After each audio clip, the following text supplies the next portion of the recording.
Hey guys, it's Mike Monty, one half of Long Island's #1 pro wrestling broadcast. And we want to reach out to all the fans out there who have supported our show to say thank you. Thank you for making 2021 one of our best years.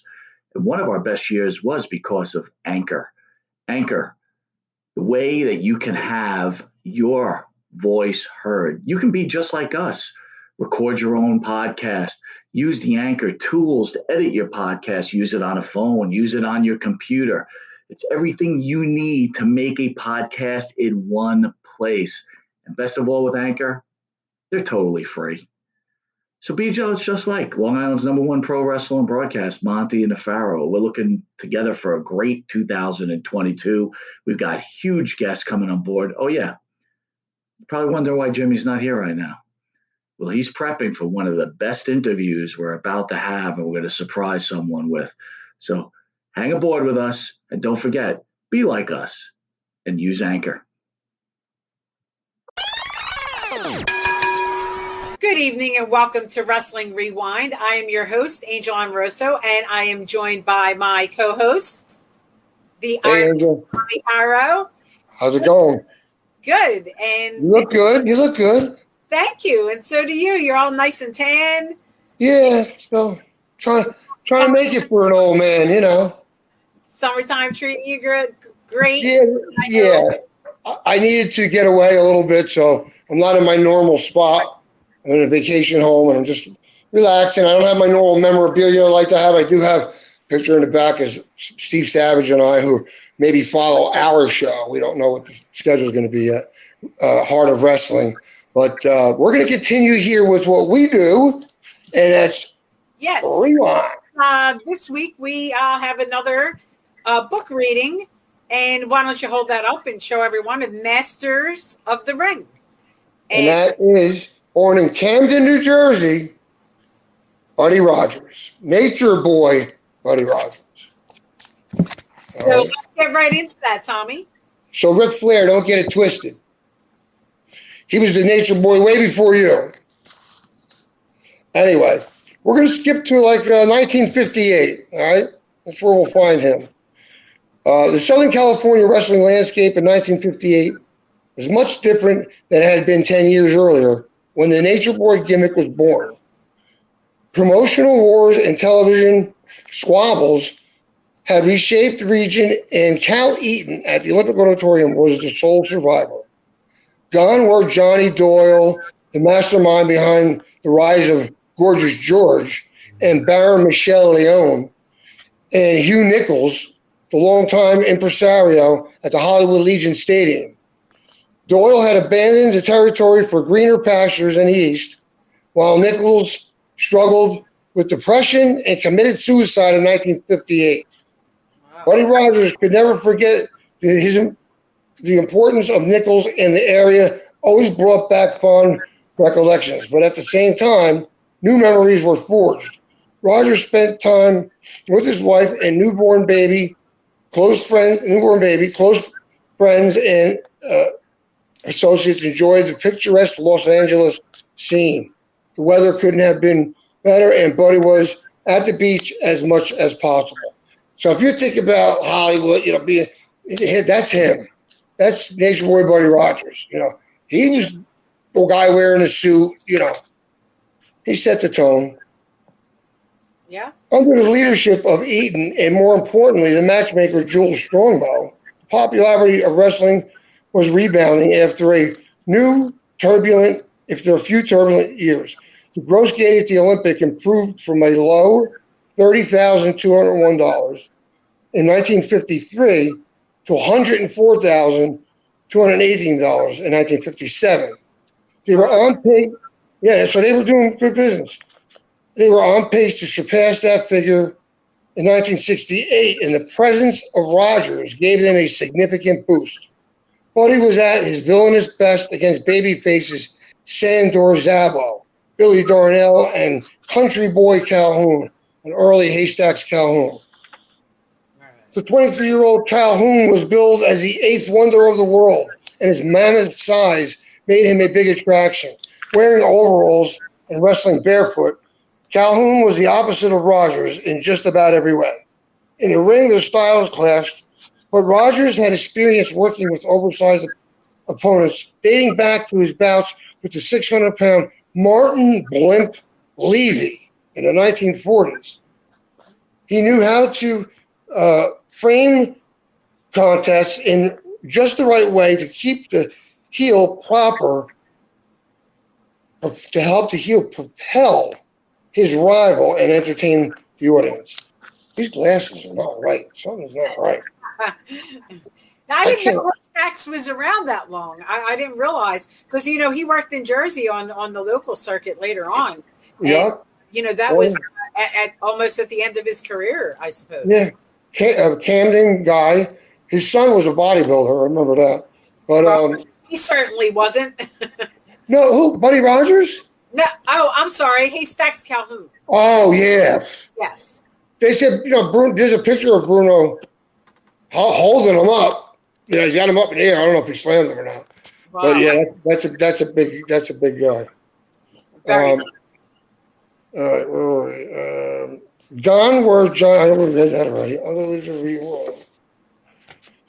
Zabo, on the other hand, was approaching his 30th year in the field and was a multi-time former world heavyweight champion.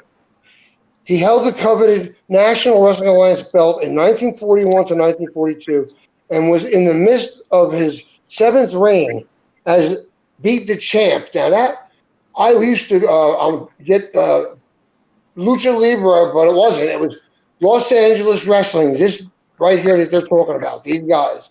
And it would be in Spanish, and I'd have to go up to my buddy's sister had a little TV with the UHF antenna, and we go up and watch it.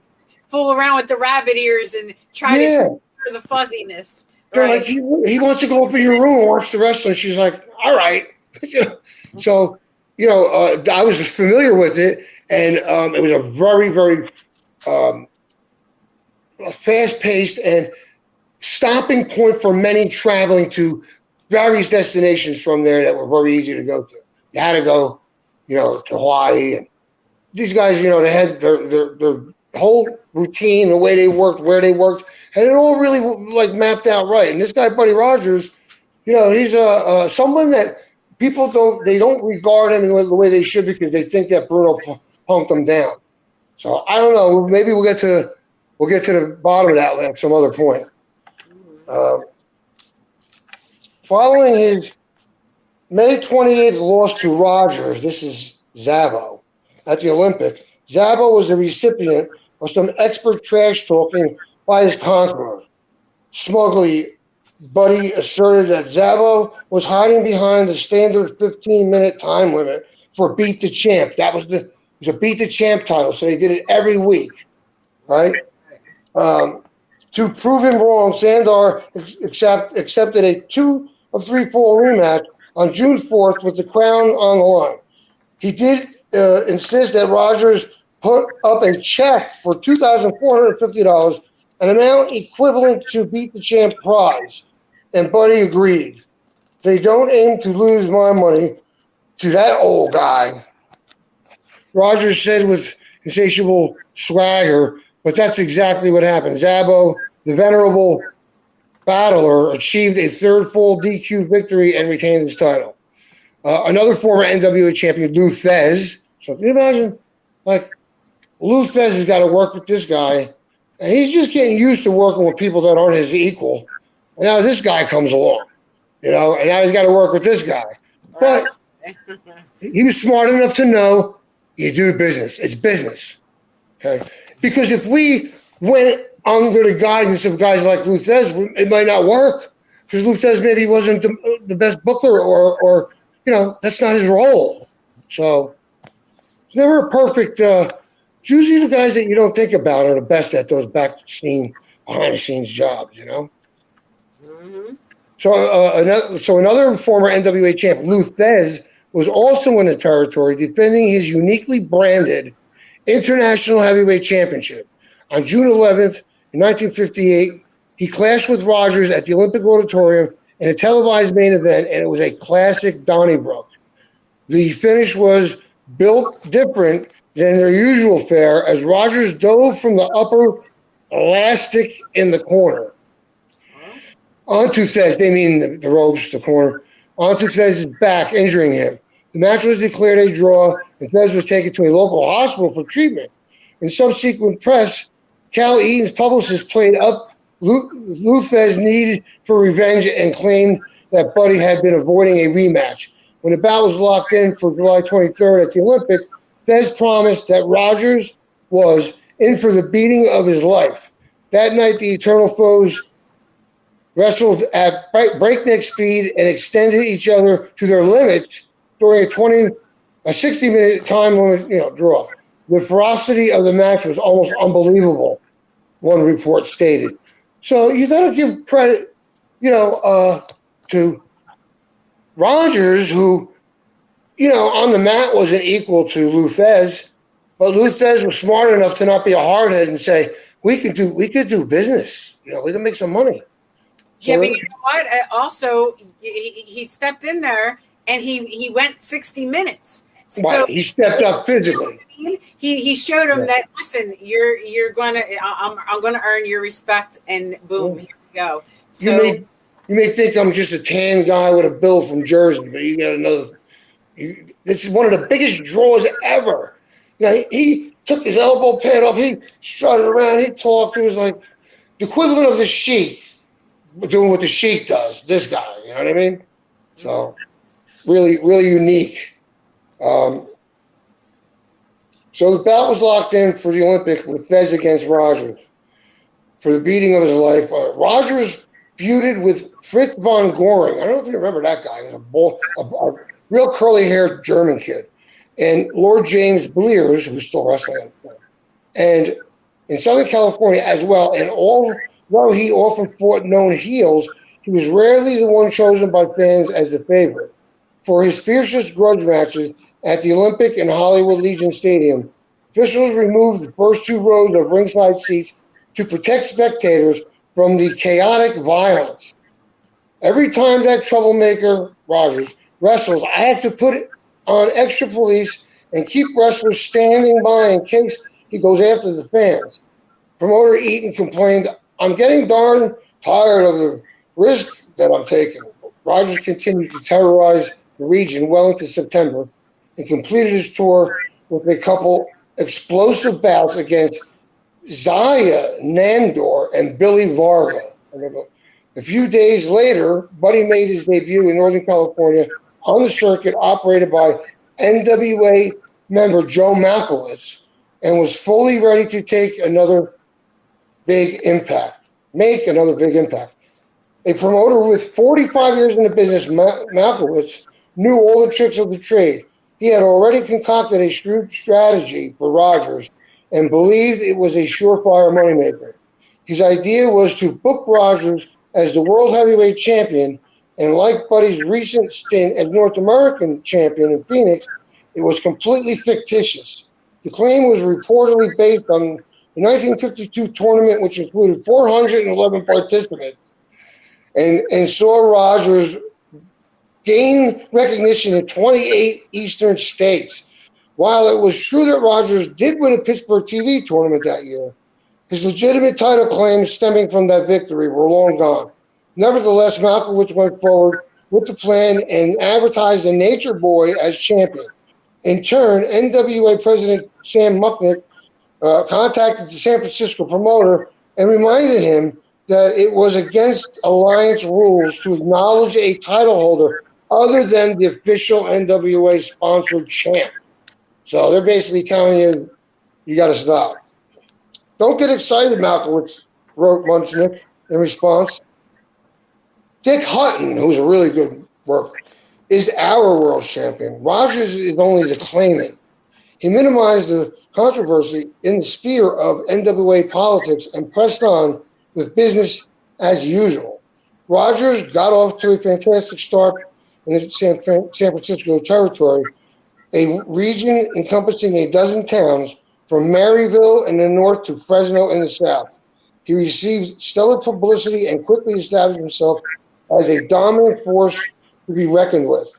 Still everlastingly confident, Rogers was back to being a fan favorite, and it didn't take long for a bitter feud to develop between Buddy and ex-weightlifter turned wrestler Gene Dubuque.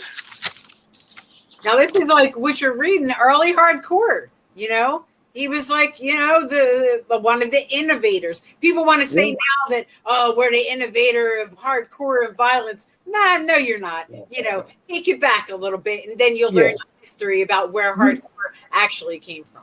Yeah, and you could be a proponent of it, but you know, you didn't start the shit. But definitely not the inventor. And some of these guys prove that, you know, it goes back just as far as, like, you know, these gentlemen right here. So moving on. It's awesome. I mean, I get into this and I picture myself working then. Like, it would have been so cool. Yeah, different eras of hardcore. Yeah. Nice. Billed as being from Hollywood and nicknamed the Strutter, Dubuque was of the Nature Boy variety and portrayed a nefarious instigator perfectly. Rogers took a commanding early lead in their rivalry, teaming with Ronnie Etchinson to strip the World Tag Team Championship from Dubuque and Mike Valentino in Oakland on October 3rd. In Santa Rosa on October 10th, Rogers won the fastest match ever seen at the Pavilion over Valentino. He won the first ball in 12 seconds and the second by submission with his figure 4 in 2:04. So he was doing a figure 4. What did they do in 12 seconds? What, did he get in and just like cradle him up? Like 12 seconds? Yeah, I mean, it's crazy, right? I'm going to look that one up because I want to know what they did in 12 seconds. I mean, I can see what you could do in 2:04. Right. What did I do? Trip. 2:04, you could get in, you know, pretty much, you know, A to Z. But what did he do? He tripped on the way in to the ring and hit his head on the pole. I used to say to Cronus, he's going for the blade. I didn't even do anything to him yet. I'm like, dude, you got to wait. You got to wait. What? How would you? How would you have color that early when you must have hit your head on the doorway on the way out because I didn't touch it yet. Right. Old wounds busting open. Yeah. So 2:04 was the second. Enraged by the turn of events, Dubuque attacked Rogers from behind, pounded him with an array of punches and kicks. Those actions charged the mood of the crowd from a contented mass into a rabid mob, and fans genuinely wanted to hurt Dubuque for what he did. He was chased and menaced by people wielding chairs, benches, tables. Police were called in to break things up. Wild crowd, yes. Police were called, with blood covering his face, intermixed with his blonde hair. Rogers spoke to the audience from the ring. Moments later, he said, if you think I'm entitled to get even with Dubuque, why don't we get the promoter out here and make the match right now? Onlookers roared in approval. You know, the simplest of things. Raw heat. Like raw, they just knew how to get heat from this simple of actions and words. And that's all it took because, you know, it was all, you know, not all new back then, but to that crowd, it was new. And they just, you know, there's certain guys that just know how to turn it on and get that crowd going. And these are some of the guys, some of the original. So, these are the guys that needed to train guys. You know what I mean? I mean, that's a shame. That's where the business went wrong. You got rid of the territories. You killed all your farm leagues. And then when you think you got it and you turn them all into your same product, I would start 20 territories and have everybody, a different trainer of a different style of American wrestling at each one of those territories. And you don't graduate at a day or a time. You graduate when you're ready to graduate. And that's it. If you're not ready, we're not giving you a certificate. You're going out there and you think you're working. So that's the problem. Everything went to crap. Rogers got his hands on Dubuque in Santa Rosa on October 25th, and a very similar story unfolded when the 1,400 patrons in attendance.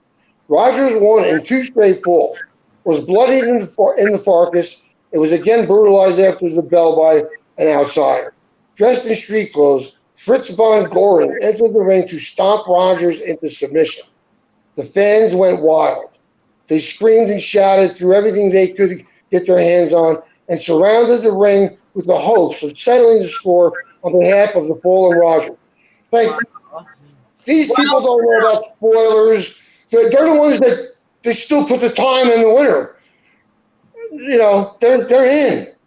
You know, and you know, these guys, like, we could all learn from this. It's so simple. We're thinking Philly fans are wild in the 90s. These guys were like, you know, what year was this? And they're like, you know, picking up chairs and whatever they can to defend their heroes. So again, the fans and the reaction of the fans goes so way back that, you know, not a whole lot is new. As and that 1,400 is the right about number. So you're even playing to the similar size crowd, and that size usually indicates that they're bigger than the rest of the smaller companies for a reason, right? And it stood the test of time. So, you know, it's a different era, and that's what we need to go back to. It was much better. We don't talk. We didn't talk. You didn't see us talking to each other. Me and Sammy just beat each other up. You beat me up for a little while. I beat you up for a little while. We got the finish. Boom. You never saw us talking. You saw me cracking them. That's all you saw. There's no talking needed to be done. You know, headlock. Pull the kids today. Get a guy in a headlock. They pull his head up and pull his nose down. 2 tackles drop down. You know, at least we used to try to be ventriloquists. At least I would do it in between grumbling. Ask the ref. 2 tackles drop down. Leapfrog hip toss. Say it real under. You don't move your mouth. You got your head down. Try to hide it. Davey. Different people have, like, you know, different ways of calling things and doing things. So the thing is, for some it works for others. Yeah. Well, Davey O'Hannon told me the door in the men's locker room in Wildwood is 4 seconds of you walking down the hallway, where if that door, it takes that long for that door to close. And I watched a video of somebody walking through the door, crippled holding on to 2 people. They just made it over the threshold. The door was still open, and the guy stands right up and starts telling everybody, thank you, thank you. Like, the door was still open. So that kid, that's what he saw. That's how he found out it wasn't real. Like, you know, like Davey would tell me, Davey said, when you walk through that door into the locker room, if you had heat or whatever, he says, just remember, keep walking straight. By the time you get to the end of the hallway where you have to make a left or a right to go to the locker room, that door will have closed. So smart. He said that years ago, and I'm watching something recently. I see that. I go, look at that. It's the lessons you can learn from the people that you watch from the past. As with the Nature Boy that we are talking about now, there were so many to follow him. And with his name, trying to claim the name of the Nature Boy. But, you know, as we read, he was one of the more hardcore nature. He brought it to the table. You know, he dished it out as hard as he took it. And good while doing it. So for everyone that followed him, whether it be Buddy Landel or Ric Flair, you know, it all ties back after that. One, yes. So, and that, you know, it's but I think the thing that's enigma about him is that there's more to the story than meets the eye that most people know of Buddy Rogers. And that being said, he knew the blood with the blonde hair. He capitalized on that and used it. He was almost always bleeding. And when you think of Buddy Rogers, that's not the first thing you think of. You think of he's a classy type of guy, strutted around, but yet he knew that getting color and having that blonde hair and having that through the red, it's, you know, people loved it. They loved the blood. Everyone loves a crimson mask. Yeah. Yes. So back in Santa Rosa on November 7th, Rogers undertook the daunting challenge of both Dubuque and Von Goring in a special rules contest. Yet again, it was a frenzied battle, and police were called upon to prevent a full riot again, full-scale riot again. See, like, and he says it right there, right? It's a lot of heat. Yeah. Green So they're ready for it. Like, stuff over pro wrestling. That's heat right there. Yeah. Instead of it being a regular handicap match in which Dubuque and Von Goring would wrestle one at a time, the official allowed them to act as a tag team. Rogers was required to beat both men to win. I guess they mean one guy at a time in with him. Right. And if he was defeated for a fall, he would forfeit the purse. But he was gaining and had his opponents on their heels throughout the bout. He won the first fall, but his foes conspired to have him counted out in the second. Arousing the crowd, fans physically assailed Von Goring and Dubuque in a post-match mayhem, and in the midst of the reckless brawling, the referee altered the decision, giving Rogers the win. The involvement of spectators was risky business, and considered the heat they were generating, it was just a matter of time before a customer took things too far. Such a situation arose in San Jose on November 12th when Von Goring was confronted by a knife-wielding fan.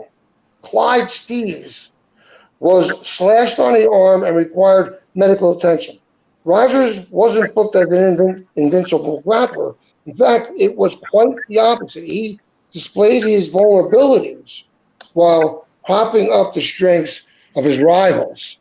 Now this sounds like a Puerto Rico incident, like fans attacking with knives. Yeah. In California, I mean, it was really hardcore back then. The fans, to the point where they would get so infuriated by the angles and the heat that was being generated by these guys that they go and friggin' stab them. Unbelievable! You don't see a whole lot of guys nowadays getting stabbed. You know, that's. I think people took it serious, and for that reason, that was real for the workers. Sure. You know, it's like when you see the movie. What's his name? Is a bouncer with the hair, Swayze. You know, he had 4 spare tires in his trunk because he'd been there before. He knew. Like, I'll come out one night and I got no tires. I can't get out of the neighborhood because they slashed your tires. You go in the trunk and you take them out and you put them on. It's not your first barbecue. That's right. Nick, you know what the deal is, and you know what to do and how to prepare. And these guys definitely, they knew how to prepare. They knew how to bring it. They knew how to get that heat and put that show on and keep bringing the people back and putting the asses in the seats, whether they love them or hated them to the point of stabbing them. They brought them back, and they kept bringing them back for a long time. And it was hot. Like, you figure 1,400 people back then, right? You know, they were in some building that probably didn't have air conditioning. And it wasn't a building that held 5,000 and only had 1,400. It was probably a building that only held 1,000, but they had 1,400. So that's the way you were working, like ECW kind of, you know, hot and just, this is grassroots, like, you know, this is real shit, you know. So that's why it's worth it. And if you're crippled because you spend, you know, you did that, you knew, you know, people told you, you can't take bumps on concrete. Yeah, you can. Yeah. So in wrapping up, how does this story end? So, well, what happens now is you got to figure he's only in like the beginning of his first year of his run. So there's so much more. And, you know, the story about him and Bruno and losing the title to Bruno in like 48 seconds or something. And that Bruno just said that I'm going to do my best out there, so I suggest you do your best. As if to say, you know, it's going to be a shoot. You know? Right. So, but like I said, depends on who you talk to. It's a little different. Of course, their accounts separately, individually, are different. But I think I'm going to find where that is in here for our next episode. You know what? Yeah, I want to get to that in our next episode of our book reading for Wrestling Rewind. We will get to back to the Nature Boy, the original Nature Boy, and have some of those stories about him and Bruno and some of his other times in the Golden Era? Was it the Golden? Yeah, absolutely. Okay. You know, Hollywood Legion Stadium, like that's like Madison Square Garden. Actually, then it was probably bigger than Madison Square Garden, you know. So things changed over the years, but there was these venues that were big and they packed them. And I'm talking about a lot of places ran every week. So this is a great story. So let's get back to this in episode 2. Okay. And what is the name of this book again? This is Master of the Ring, the story of Buddy Rogers, who, of course, was world champion. You know, and he carried his own title. Kind of, they made it up.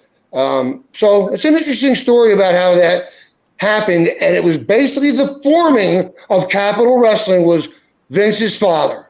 So that situation caused a split, and had Vince Sr. Open up Capitol Wrestling, which was the beginning of WWE.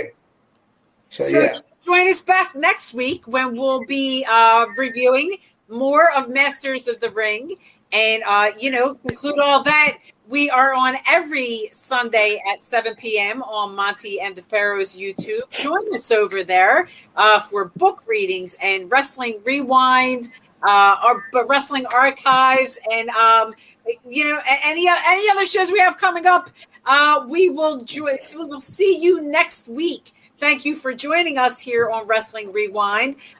For my host, the Iron Man Tommy Cairo, I am Angel Amoroso saying have a nice night and a nice life. Good night.